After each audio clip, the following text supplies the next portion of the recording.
Hey guys, Shelby and Frankie here with Grounded Adventures. We have some questions that we wanted to answer about our astrophotography guided tours in terms of hiking and camera gear. Let's get into it. What type of camera will I need for this astrophotography workshop? Sure, so we have some pro grade Sony cameras in front of me, two setups that I would take out when I shoot astrophotography. So any pro grade mirrorless or DSLR are going to be preferred for this astro trip. Can I use my iPhone to shoot these shots? I think phones could definitely be used on this backpacking astrophotography trip. It's crazy how far the sensors have come in our smartphones. I would recommend getting yourself some kind of smartphone tripod so you can maximize those results. Not going to be as good as a pro grade mirrorless, but you could totally bring your phone and a tripod and get similar results in terms of shooting the stars. You're going to have a little more noise in your images, but yes, you could totally shoot on an iPhone. So what do we have right here? Sure. So my go-to setup is the Sony a7R4 with a 16 to 35 lens on here. This is the G Master 2.8. Kind of the range there, 16 to 35 is going to be really good, optimal for astrophotography. The second camera I shoot on has a 24 to 70 on it. I'm going to keep that more in the 24 to 35 millimeter range. You could shoot 50. We're going to need to tweak your settings a little bit more. If all you have is something like a 24 to 70, you'll probably stick more to the wider focal length there, but these would be two of my preferred setups for when I go out and shoot astro. So for someone who's completely new to astrophotography, why are those the focal lengths that you're choosing? Sure, great question. I think to maximize what you can fit in your frame when shooting vertically, 16 to 35 is optimal. You could bring a 14 out, a 16 millimeter out, even if you just had a prime lens. But why? We want to be able to capture just the magnitude of stars, as well as when the Milky Way is in the sky, we'll be able to take in more of it. We can include maybe a tent lit up in the foreground, a lake reflecting some of the stars. So the wider focal length gives us kind of more room to play with in that frame, better results. We can put a subject in or make things a little more interesting versus shooting on like a 50, 55, or 70. You're gonna be more punched in and you're gonna kind of lose the foreground elements. So to directly answer you, I recommend the wider angle perspective, 16 to 35 or somewhere in that range. Awesome. And then what type of lenses should I have for an astrophotography workshop like this? Sure, I do understand that the G Masters, the 2.8s are way more expensive. So if all you have is like a 16 to 35 f4, you can get great results with f4, f2.8, 3.2, those are gonna be preferred. Any faster glass gives us the ability to limit noise on our sensor. I've shot amazing astro on the f4. We will come over and kind of tweak your settings a little bit in comparison to shooting on the 2.8. Even with this 16 to 35 2.8, I'm usually shooting 3.2. Depends how dark it is when we go outside, but anything that's fast is gonna produce optimal results. And what we mean by fast is f2.8, 3.2. And like I said, the f4 16 to 35 is another great option that you could bring with you. I understand that those lenses, the 2.8s, get more expensive, especially by Sony. So Tamron, Rokinon, any of those other companies or brands are great alternatives to the 2.8 glass. We can get optimal results with the f4 as well. Frequently asked question that we get is, are there any special pieces of gear that we should bring out or be prepared with? Great question. So number one, I would say is a headlamp, specifically with a red light mode. This is really gonna help your eyes when it comes to seeing the stars and seeing what you're doing. And then a sturdy tripod.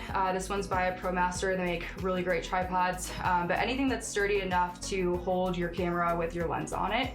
And then lastly, I would say a remote shutter for your camera if you don't have a timer mode. And the reason for the remote shutter, if you have a little bit of an older DSLR, is anytime you touch the camera, you're gonna introduce a little bit of shake or noise onto the stars in your frame. So we either set our cameras to intervalometer mode, if it's built into your camera, 2 second, 5 second, 10 second timer are all very optimal to avoid having any shake or noise in your final results.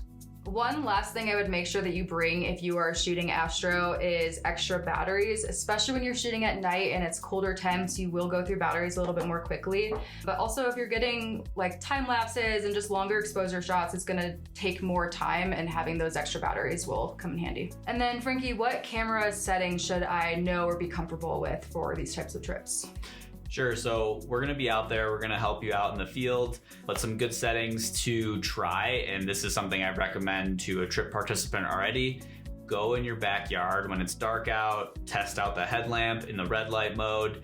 Definitely be comfortable with working in your manual mode so you understand how to get your camera to 25 to 30 second exposure, dialed down to F.28, turning on that 2-second timer, and getting your ISO in that 25 to 3200 range is going to be optimal. You could also build this into one of your custom settings on your Sony, Canon, or Nikon, so you could easily switch to that in the dark. Also, just knowing what each of the buttons on your camera are going to do really, really well, and having that like trained into your muscle memory, because when you're in the dark, you're not going to be able to just turn your headlamp on to see everything.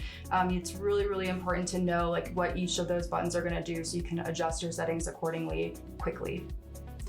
And when we're all out there in the field, we don't want people popping a headlight on because this will mess up everyone else's star shots. So using that red light to interact with your camera at home is going to be great practice. I'm just going to recap those settings again. So understanding manual mode, getting your f-stop down to 2.8, 3.2, or f4, making sure that exposure is in the 25 to 30 second range, understanding how to turn on an internal timer, whether that's 2 seconds or 10 seconds to control for that camera shake, and tweaking that ISO to about 25, 3200. I'll work with you out in the field, we'll check your results, and we'll kind of make some tweaks and changes from there. Some of the frequently asked questions that we get about the hiking component of these trips, Shelby's going to step in and answer a few of those now. So what fitness level should I be at to conquer these trips or hikes? So most of our trips are designed to meet you where you're at. So I would say a moderate fitness level is ideal. If you are comfortable hiking 3 to 6 miles with elevation gain and a backpack on, then you are definitely set up for success for these trips. And of course, if you're unsure, just reach out. We're always happy to answer any other questions. We do also have a fitness program available if that would be helpful for you.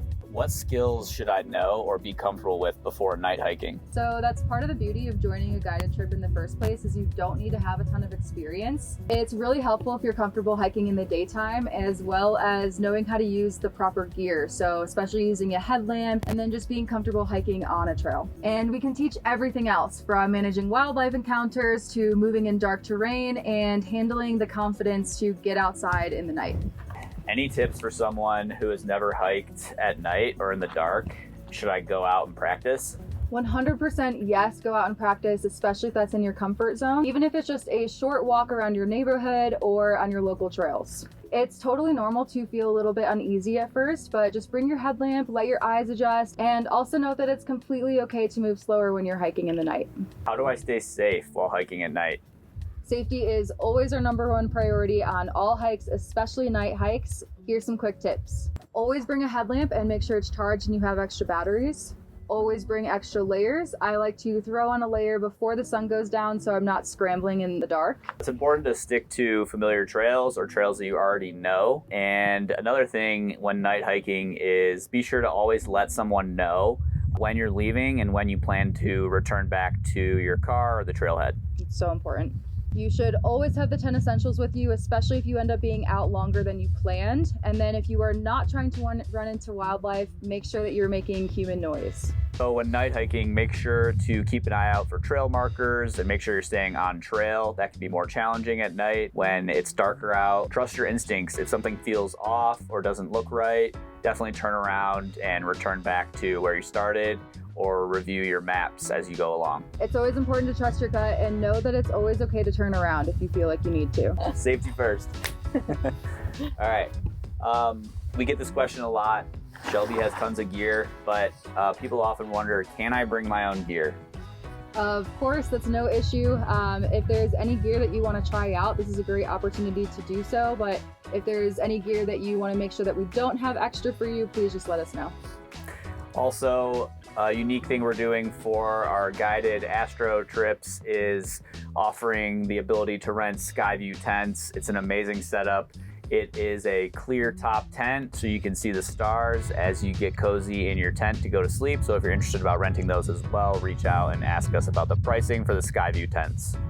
And then lastly, for these astrophotography trips, if you need to rent any lenses or camera bodies, please let us know. That is definitely an option for an extra fee, but we would love to have that planned in advance for you. So in short, when you book a hike with us, we do all the route planning, we plan all the meals, we get everything set up for you. All you have to do is show up, feel ready to learn, and enjoy the magic of being under the stars. Thanks for tuning in to learn a little bit more about how you could prepare for our guided astrophotography trips. We're so excited to host you out under the stars this spring and summer. And if you have any other questions, feel free to drop them below and we'll be sure to get back to you. And then if you want to join this trip and you're not too sure what we're talking about, I do have a link in the description above with a little bit more information, and feel free to use code GALACTIC for $50 off any backpacking trip for 2025.